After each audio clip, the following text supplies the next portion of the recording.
બાળ દોસ્તો, હવે આપણે પાઠને સમજીએ. દ્રશ્ય 1. સ્થળ છે શાળાનો ટીચર્સ રૂમ, જ્યાં અંદર 2-3 શિક્ષકો વાતો કરે છે. લખે છે બાળક વિદ્યાર્થી અબ્રાહમ લિંકન પ્રવેશતા. મે I come in sir? Yes. અરે લિંકન તું છે? આવ.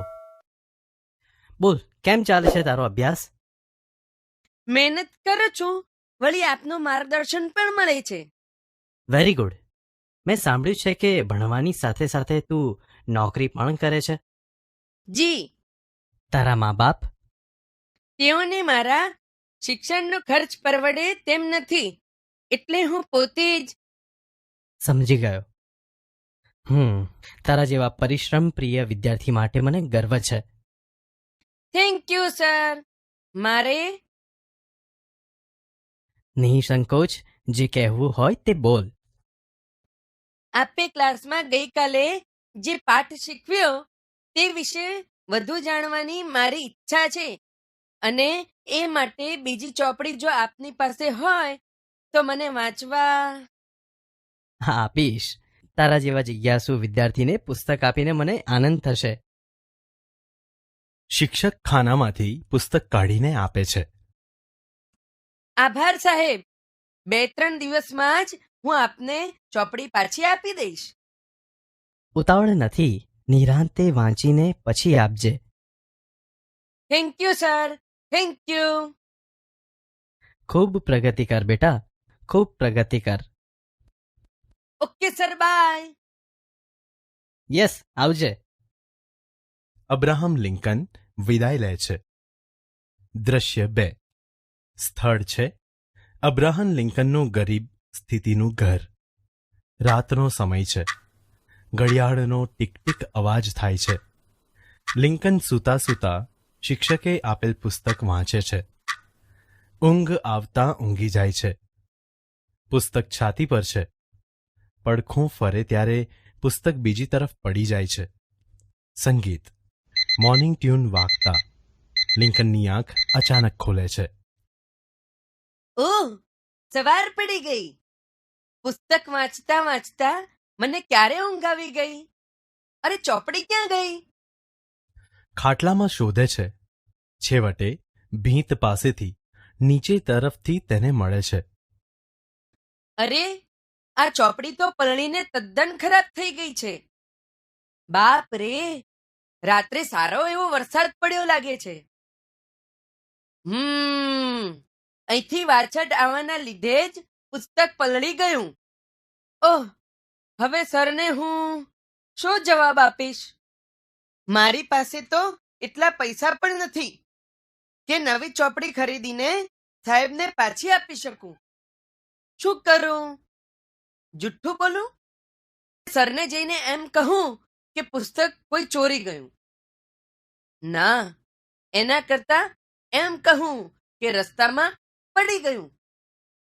ના ના, અસત્ય તો હું ન જ બોલી શકું. અસત્ય મારે ન જ બોલવું જોઈએ. તો કરવું શું? શું કરવું જોઈએ મારે? શું કહેવું જોઈએ મારે મારા શિક્ષકને?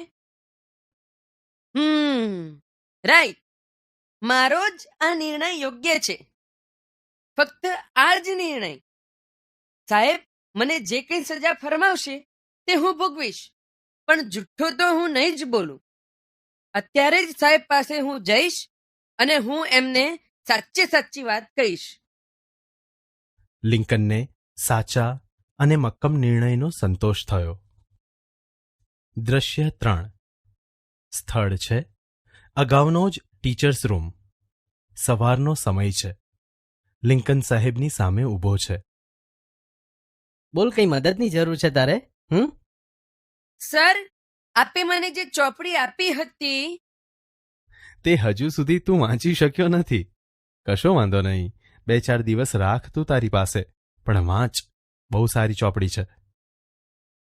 સર, મારાથી જે ગફલત થઈ ગઈ છે એનું મને દુઃખ છે, પણ રાત્રે તમે આપેલું પુસ્તક વાંચતા વાંચતા મને ક્યારે ઊંઘ આવી ગઈ મને એ પણ ખ્યાલ ન રહ્યો કે પુસ્તક નીચે ક્યારે પડી ગયું. સર, ગઈકાલે રાત્રે ખૂબ જ વરસાદ પડ્યો હતો. બારી વાટે મારા ઘરમાં પાણી ભરાતા આપે આપેલું પુસ્તક પાણીમાં પલળી ગયું. એવી દશા થઈ છે પુસ્તકની કે વાંચવાના કામનું જ નથી રહ્યું. હું ગુનેગાર છું સાહેબ, હું તમારો ગુનેગાર છું. તમારી ચોપડી નવી ખરીદીને તું મને પાછી આપી શકે તેમ નથી, એમ જ કેવું છે ને તારે? હા સાહેબ, મારી પરિસ્થિતિ આઈ નો, મારું પુસ્તક બગડ્યું તારી બેદરકારીથી. પણ લિંકન, તું સાચું બોલ્યો તેથી મને ખૂબ જ આનંદ થયો છે. પણ સર આપનું પુસ્તક ભૂલનો એકરાર કર્યો છે તે, એટલે માફ કરી દઉં છું હું તને. એ આપની ઉદારતા છે કે આપે મને માફ કર્યો, પણ હું મારી જાતને માફ કરી શકું તેમ નથી સર. મતલબ? પુસ્તકની કિંમત હું ચૂકવી શકું એટલી રકમ તો નથી મારી પાસે, પણ આપ મને આપને ત્યાં થોડા દિવસ કામે રાખી લો. હું એ રીતે આપને આપના પુસ્તકની કિંમત ચૂકવવા માંગુ છું. પણ મેં તને માફ કરી દીધો છે, પછી તારે? આપના માટે નહીં, મને મારા મનની શાંતિ માટે. પ્લીઝ પ્લીઝ સર, પ્લીઝ થોડા દિવસ કામ કરવાનો મોકો આપો. ઓકે, આવતીકાલથી રોજ સવારે મારા ઘરે આવીને તું બાગકામ કરજે, છોડો આવને પાણી પાજે. Thank you sir. હવે તો તારું મન હળવું થયું ને? હા હાશ, હવે મારા મનને શાંતિ મળશે. શિક્ષક લિંકનને અહોભાવથી જોઈ રહે છે. બાળ દોસ્તો, હવે આપણે પાઠનું શ્રવણ કરીએ. દ્રશ્ય 1. સ્થળ શાળાનો ટીચર્સ રૂમ. અંદર 2-3 શિક્ષકો વાતો કરે છે, લખે છે વગેરે. બાળક વિદ્યાર્થી અબ્રાહમ લિંકન પ્રવેશતા, Lincoln, may I come in sir? શિક્ષક, યસ. અરે લિંકન, તું છે? આવ. બોલ, કેમ ચાલે છે તારો અભ્યાસ? લિંકન, મહેનત કરું છું, વળી આપનું માર્ગદર્શન પણ મળે છે.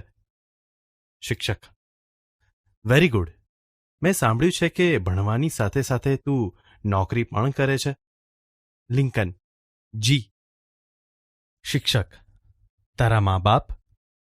લિંકન, તેઓને મારા શિક્ષણનો ખર્ચ પરવડે તેમ નથી, એટલે હું પોતે જ.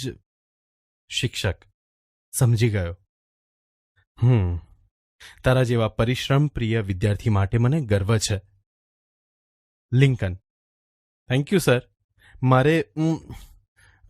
મારે શિક્ષક, નિઃસંકોચ, જે કહેવું હોય તે બોલ. લિંકન, આપે ક્લાસમાં ગઈકાલે જે પાઠ શીખવ્યો તે વિશે વધુ જાણવાની મારી ઈચ્છા છે, તો એ માટે બીજી કોઈ ચોપડી જો આપની પાસે હોય અને મને વાંચવા. શિક્ષક, હા, આપીશ. તારા જેવા જિજ્ઞાસુ વિદ્યાર્થીને પુસ્તક આપીને મને આનંદ થશે. લિંકન, આભાર સાહેબ. 2-3 દિવસમાં જ હું આપને ચોપડી પાછી આપી દઈશ. શિક્ષક, ઉતાવળ નથી, નિરાંતે વાંચીને પછી આપજે. Lincoln, thank you sir, thank you. શિક્ષક, ખૂબ પ્રગતિ કર બેટા, ખૂબ પ્રગતિ કર. Lincoln, okay sir, bye. શિક્ષક, યસ, આવજે. દ્રશ્ય 2. સ્થળ અબ્રાહમ લિંકનનું ગરીબ સ્થિતિનું ઘર. રાતનો સમય. ઘડિયાળનો ટીક ટીક અવાજ. લિંકન સૂતા સૂતા શિક્ષકે આપેલ પુસ્તક વાંચે. ઊંઘ આવતા ઊંઘી જાય. પુસ્તક છાતી પર છે. પડખું ફરે ત્યારે પુસ્તક બીજી તરફ પડી જાય છે. સંગીત, મોર્નિંગ ટ્યુન. લિંકનની આંખ અચાનક ખુલે છે. લિંકન, ઓહ, સવાર પડી ગઈ. પુસ્તક વાંચતા વાંચતા મને ક્યારે ઊંઘ આવી ગઈ? અરે, ચોપડી ક્યાં ગઈ? અરે, ખાટલામાં શોધે, છેવટે ભીંત પાસેથી નીચે તરફ મળે છે. અરે, આ ચોપડી તો પલળીને તદ્દન ખરાબ થઈ ગઈ છે. બારી બહાર જુએ છે. બાપ રે, રાત્રે સારો એવો વરસાદ પડ્યો લાગે છે. અહીંથી વાછટ આવવાના લીધે જ પુસ્તક પલળી ગયું. પુસ્તક આમ તેમ જુએ. ઓહ, હવે સરને હું શું જવાબ આપીશ? રૂમમાં આટા મારે, પછી પ્રતિકાત્મક આત્મસંઘર્ષ. મારી પાસે તો એટલા પૈસા પણ નથી કે નવી ચોપડી ખરીદીને સાહેબને પાછી આપી શકું. શું કરું? જુઠ્ઠું બોલું? સરને જઈને એમ કહું કે પુસ્તક કોઈ ચોરી ગયું? ના, એના કરતાં એમ કહું કે રસ્તામાં પડી ગયું. ના ના, અસત્ય હું ન જ બોલી શકું. અસત્ય મારે ન જ બોલવું જોઈએ. તો કરવું શું? શું કરવું જોઈએ મારે? શું કહેવું જોઈએ મારે મારા શિક્ષકને? ખૂબ વિચાર, મંથન, લાઇટ એન્ડ શેડોની ઇફેક્ટ્સ, પછી પાકો નિર્ણય. રાઈટ, મારો આ જ નિર્ણય યોગ્ય છે. ફક્ત આ જ નિર્ણય. સાહેબ, મને જે કંઈ સજા ફરમાવશે તે હું ભોગવીશ, પણ જુઠ્ઠું તો હું નહીં જ બોલું. અત્યારે જ સાહેબ પાસે હું જઈશ અને હું એમને સાચે સાચી વાત કહીશ. સાચા અને મક્કમ નિર્ણયનો સંતોષ, તે સાથે ફેડ આઉટ. દ્રશ્ય 3. સ્થળ અગાઉનો જ ટીચર્સ રૂમ. સવારનો સમય. લિંકન સાહેબની સામે ઊભો છે. શિક્ષક: બોલ, કઈ મદદની જરૂર છે તારે? લિંકન: સર, આપે મને જે ચોપડી આપી હતી. શિક્ષક: તે હજુ સુધી તું વાંચી શક્યો નથી. કશો વાંધો નહીં, 2-4 દિવસ રાખ તું તારી પાસે, પણ વાંચ. બહુ સારી ચોપડી છે. લિંકન: સર, મારાથી જે ગફલત થઈ છે એનું મને દુઃખ છે, પણ રાત્રે તમે આપેલું પુસ્તક વાંચતા વાંચતા મને ઊંઘ આવી ગઈ. મને એ પણ ખ્યાલ ન રહ્યો કે પુસ્તક નીચે ક્યારે પડી ગયું. સર, ગઈકાલે રાત્રે ખૂબ જ વરસાદ પડ્યો હતો. બારી વાટે મારા ઘરમાં પાણી ભરાતા આપે આપેલું પુસ્તક બતાવે છે પાણીમાં પલળી ગયું. એવી દશા થઈ છે પુસ્તકની કે વાંચવાના કામનું જ નથી રહ્યું. હું ગુનેગાર છું. સાહેબ, હું તમારો ગુનેગાર છું. તમારી ચોપડી. શિક્ષક: નવી ખરીદીને તું મને પાછી આપી શકે તેમ નથી, એમ જ કહેવું છે ને તારે? લિંકન: હા સાહેબ, મારી પરિસ્થિતિ. શિક્ષક: આઈ નો, મારું પુસ્તક બગડ્યું તારી બેદરકારીથી. પણ લિંકન, તું સાચું બોલ્યો તેથી મને ખૂબ જ આનંદ થયો છે. લિંકન: પણ સર, આપનું પુસ્તક? શિક્ષક: ભૂલનો એકરાર કર્યો છે તે, એટલે માફ કરી દઉં છું હું તને. લિંકન: એ આપની ઉદારતા છે કે આપે મને માફ કર્યો, પણ હું મારી જાતને માફ કરી શકું તેમ નથી સર. શિક્ષક: મતલબ? લિંકન: પુસ્તકની કિંમત હું ચૂકવી શકું એટલી રકમ તો નથી મારી પાસે, પણ આપ મને આપને ત્યાં થોડા દિવસ કામે રાખી લો. હું એ રીતે આપને આપના પુસ્તકની કિંમત ચૂકવવા માંગુ છું. શિક્ષક દ્વિધા અનુભવતા: પણ મેં તને માફ કરી દીધો છે, પછી તારે. લિંકન: આપના માટે નહીં, મને મારા મનની શાંતિ માટે. પ્લીઝ પ્લીઝ સર, પ્લીઝ, થોડા દિવસ કામ કરવાનો મોકો આપો. શિક્ષક ખૂબ જ મથામણના અંતે: ઓકે, આવતીકાલથી રોજ સવારે મારા ઘરે આવીને તું બાગકામ કરજે, છોડો આવોને પાણી પાજે. Lincoln: thank you sir. શિક્ષક હસીને: હવે તો તારું મન હળવું થયું ને? લિંકન: હા, હાશ, હવે મારા મનને શાંતિ મળશે. શિક્ષક લિંકનને અહોભાવથી જોઈ રહે છે.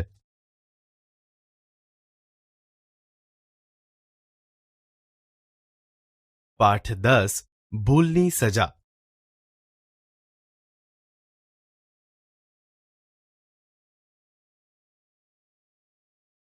બાળ દોસ્તો, હવે આપણે લેખકના જીવન વિશે પરિચય મેળવીએ. બાળ દોસ્તો, ભૂલની સજા એ પાઠ સત્યનિષ્ઠા, પ્રામાણિકતા અને ખેલદિલી જેવા જીવન મૂલ્યો શીખવાડતું નાટક છે, જેના લેખક છે શ્રી પ્રકાશ લાલા. તેમનો જન્મ 7મી ડિસેમ્બર 1947ના રોજ બનાસકાંઠા જિલ્લાના દિયોદર ગામમાં થયો હતો. તેઓ મૂળ ગાંધીનગર જિલ્લાના દહેગામ તાલુકામાં આવેલા સાદરા ગામના વતની હતા. લેખક શ્રી પ્રકાશ લાલા બાળનાટ્ય લેખક, લઘુ કથાકાર, હાસ્ય કથાકાર, અવલોકનકાર અને સંપાદક તરીકે જાણીતા છે. સલામ જોકર કમાલ જોકર, ના મારે પંખી નથી થવું, તેરી બી ચૂપ મેરી બી ચૂપ અને સોરી રોંગ નંબર જેવા ત્રિઅંકી ને એકાંકી બાળનાટ્ય સંગ્રહો એમણે લખ્યા છે. આ ઉપરાંત એમણે જાદુઈ મીટી, પવન પાવડીએ ઉડ્યા, પાંદડું પરદેશીલાલ, મોજીલાલ અને જાદુઈ ફૂલ જેવા બાળ વાર્તાના પુસ્તકો પણ લખ્યા છે, જેના કારણે એમને ગુજરાત સાહિત્ય અકાદમીના પારિતોષિકો પણ પ્રાપ્ત થયા છે. બાળ દોસ્તો, ભૂલની સજા નાટકમાં લેખકે અમેરિકાના ભૂતપૂર્વ રાષ્ટ્રપ્રમુખ અબ્રાહમ લિંકનના જીવન પ્રસંગો રજૂ કર્યા છે, જેમાં એમણે પુસ્તક પલળી જવાના પ્રસંગમાં ભૂલના પસ્તાવા રૂપે શિક્ષક અને વિદ્યાર્થીના ઉમદા ગુણોનો અહીં સંવાદ રજૂ કર્યો છે. ભાષા સજ્જતા. બાળ દોસ્તો, આજે આપણે સર્વનામ વિશે જાણકારી મેળવીએ. હવે અહીં આપેલા વાક્યો ધ્યાનથી વાંચો અને તેમાં દેખાતા ઘાટા અક્ષરવાળા શબ્દો જુઓ. પહેલું વાક્ય છે, વાલો કેસરીયો ઘોડા વેચતો, વેચ્યા પછી એ ખુશ થતો. બીજું વાક્ય છે, રાઘોબા શુદ્ધ મરાઠો, છતાં એને ત્યાં ફૌજ આવી. ત્રીજું વાક્ય છે, મિની આજે તું વહેલી જાગી ગઈ.